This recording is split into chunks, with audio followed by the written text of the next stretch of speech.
I step into the living room and the air hits me first, a weight, thick with deceit, heavy enough to press against my chest. Something is wrong. My eyes dart across the room, and there they are, David and Karen, perched over Mary's tea set, laughing louder than the moment deserves. The delicate porcelain gleams under the chandelier, oblivious to the venom hovering above it. My gaze falls on the table, papers scattered, contracts she trusted in their hands. Gone or hidden, I can't tell yet. My heart tightens as I see her. Mary, my auntie, trying to keep her composure, forcing a polite smile, the kind of smile that barely masks unease. But David doesn't miss a beat. "Mary, you really shouldn't handle numbers yourself," he says, voice light but sharp, dripping with condescension. "You're just too trusting." Karen smirks, a glance at me that says, "You're not going to intervene, are you?" And in that moment, I feel it, a sudden, stabbing knot in my chest. Humiliation coils around me, hot and suffocating. Mary's voice wavers as she tries to respond, fumbling with words that once carried confidence, her judgment questioned, her kindness mocked. I hear their laughter again, cruel and casual, the kind that turns jokes into knives. "Oh, she's so generous, it's almost foolish," David sneers. And then it hits me like a punch to the gut. This isn't new. This isn't just tonight. They've been exploiting her trust, manipulating her, month after month. The betrayal freezes me. It's public, intimate, devastating all at once. Mary's hands tremble as she rearranges her papers, her voice barely audible. I see it, the quiet defeat that tries to hide in her eyes. Their laughter lingers, echoing in my mind, a relentless soundtrack that fuels my fury. I clamp my jaw shut, biting back the instinct to confront them now. Not yet. Patience becomes my weapon, letting the tension thicken, letting them believe they still hold control. In the corner of my mind, I replay the scene over and over. Every smirk, every mocking glance, every careless joke is etched in vivid detail. The betrayal isn't just seen, it's felt. And I know, with a certainty that chills me, that this moment is only the beginning. Mary will not stay silent, not this time. I think back to Mary's life before this moment, before the betrayal tainted everything. I see her building her business from scratch, late nights alone in an office lit only by a single lamp, every decision weighed, every risk shouldered. She carried kindness like a badge, never suspecting that the world often mistakes generosity for weakness. Her heart drew opportunists without mercy. I thought I knew her, but I never imagined this level of deceit, this brazen exploitation of her trust. I remember her hosting charity events, smiling at strangers who later used her goodwill to line their pockets. She never faltered, never let it show.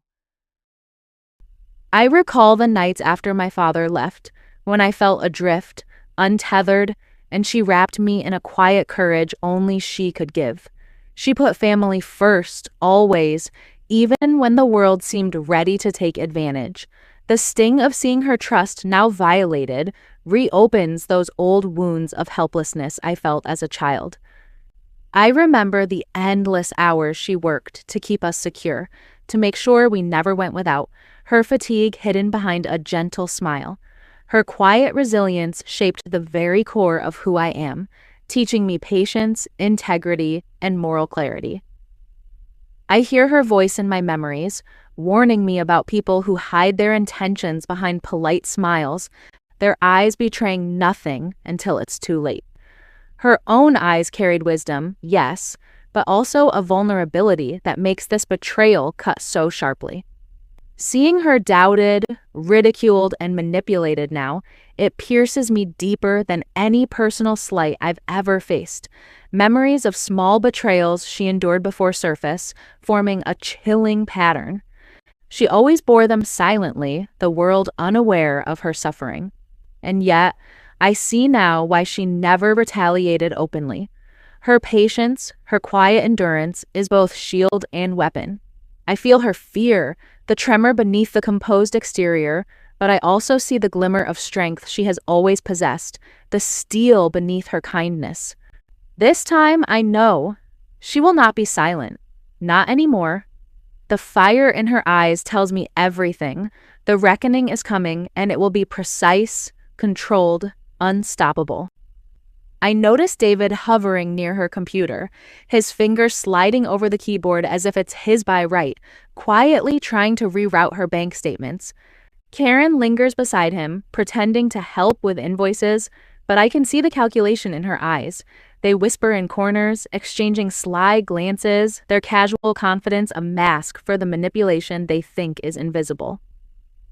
Mary's hesitation, once her hallmark of patience, begins to harden into quiet frustration. Her usual warmth is gone, replaced by a tension that tightens the air around her. I watch a small confrontation unfold over a misfiled check. She questions them gently, and they laugh it off, their amusement sharp, cruel, dismissive. I start documenting everything discreetly. Emails, receipts, even the subtleties of their manipulations. Every glance, every accidental oversight is proof. Mary speaks to me privately, and I notice her voice has changed. Firmer now, deliberate, revealing she's fully aware of the deception surrounding her. She leans closer and confides in me a plan. Her words are quiet, measured, but there's a lethal clarity beneath them. Quiet retribution, calculated, patient. I catch the first flicker of a power shift in her eyes. Fear has faded, replaced with controlled authority. Nah. Tensions escalate. David accuses her of paranoia, his voice sharp with disbelief. Karen mocks her memory, a sneer that should have cut, but now it fuels Mary's resolve instead of breaking it. I see her taking notes, her hands steady, her gaze sharp, almost predatory. Every slight, every joke, every manipulative whisper only strengthens her. She meets with a trusted lawyer, laying the groundwork for contingencies. I feel the storm building, a mix of dread, anticipation, and something almost cinematic in its inevitability. Small acts of resistance appear, subtle corrections in accounts, quiet refusals to cooperate, deliberate delays that unsettle them without a word. They underestimate her, believing she's still the same vulnerable woman they've been exploiting. Every misstep they make tightens her grip, and I realize the hunter has become the hunted. Mary's quiet dominance grows, unspoken but palpable. The room, once theirs, is now charged with the invisible weight of her control, and I know, without a doubt, that the reckoning is only a matter of time. Mary's phone buzzes with an anonymous tip, and I watch her read it, her eyes narrowing with a mixture of shock and dawning clarity. The full scope of David and Karen's deceit stares back at her from the screen. Every rerouted statement, every manipulated invoice, every hidden trick meticulously documented. Her hands tremble for a moment, then settle, steadying as the bigger picture crystallizes. Later, I see her alone in the lawyer's office, posture commanding, voice unwavering. Every word she speaks is precise, deliberate, carrying the weight of someone who has finally seen the truth. The quiet hum of the office seems to pause around her. Then comes the call, a single dramatic phone call that slices through the tension. Her voice is calm, cutting, exposing every lie, every manipulation to the firm. David, on the other end, senses a shift he cannot identify. His arrogance wavers, paranoia flickers in his eyes. Karen's expression shifts too. She realizes the evidence Mary possesses, emails, contracts, hidden recordings, is irrefutable. The smirk is gone, fear creeps in where confidence once thrived. Mary turns to me, her voice low but chilling, yet empowering. "I'm ready," she says, and I believe her. I watch as she begins to orchestrate her traps, small and deliberate, designed to catch them publicly, elegantly, and without overt spectacle. The atmosphere in every room thickens with tension. Every glance exchanged now carries silent threat, every interaction weighted with anticipation. She moves among them with calm restraint, masking her plans behind serene smiles. It feels like a chessboard, every step calculated, every word weaponized, every pause loaded with intent. Her quiet control shifts the power balance in subtle but undeniable ways. I feel adrenaline surge through me, the cinematic build of impending justice tightening my chest. The turning point is unmistakable. They believed they owned the narrative, laughed at her supposed weakness, but Mary is rewriting it silently, invisibly, and the reckoning is inevitable. I know, as I watch her, that nothing will ever be the same. Mary calls David and Karen into the conference room under the pretense of a routine business review. The tension is invisible but thick, like a storm gathering on the horizon. I watch as the lawyer joins remotely, screen shared, documents meticulously organized, every discrepancy, every altered statement, every email laid bare. David's face drains of color as the evidence unfolds before him. His smug confidence evaporates with each revelation. Karen stammers, lips quivering, realizing their schemes are not only exposed but witnessed by authority and impartial eyes. Mary's voice cuts through the room, calm and controlled. "This," she says, voice steady, eyes sharp, "is the full extent of your manipulation." Each word lands like a scalpel, precise, deliberate, dripping with quiet power. Their excuses crumble as she methodically presents the proof. Laughter, arrogance, the casual dismissal of her, gone. Public humiliation strikes like lightning, undeniable and sharp. Legal action is set into motion. Financial restitution is demanded. Their credibility, painstakingly built, is shattered. I watch, hidden satisfaction building as Mary allows them tiny freedoms, small gestures, brief opportunities to reveal their guilt further. Each misstep they make deepens the impact of her plan. Pride and arrogance fade, replaced by raw fear and shame. I feel the surge of triumph as patience and strategy overcome deceit. Mary's subtle satisfaction is cinematic. No shouting, no overreaction, just quiet, absolute dominance. Every glance, every pause, every carefully measured gesture amplifies the humiliation they cannot escape. The evidence becomes more than paperwork. It becomes a moral reckoning. Their betrayal, once cloaked in manipulation, is now a lesson, exposed for all to see. They are powerless in the very space they thought they controlled. Mary's quiet authority, once invisible, now transforms into public, undeniable power.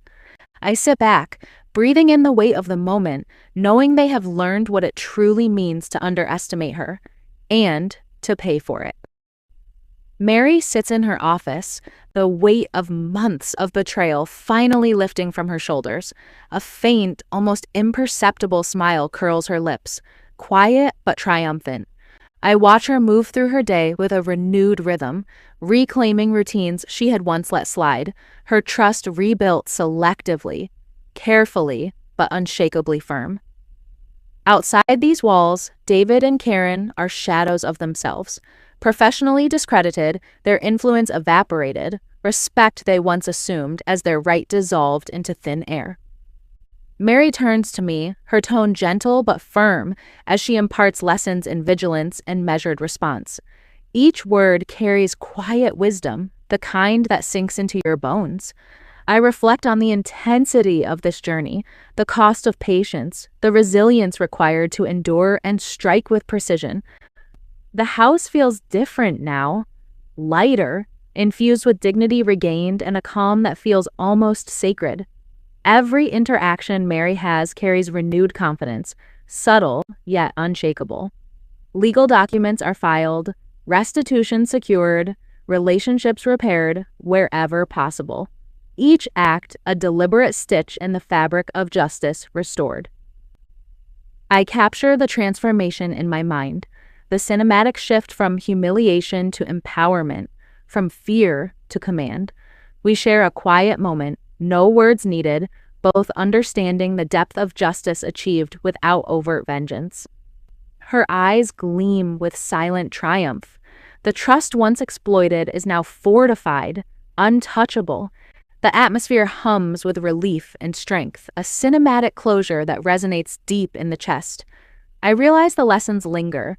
Patience, observation, and precise action always outweigh impulsive retaliation.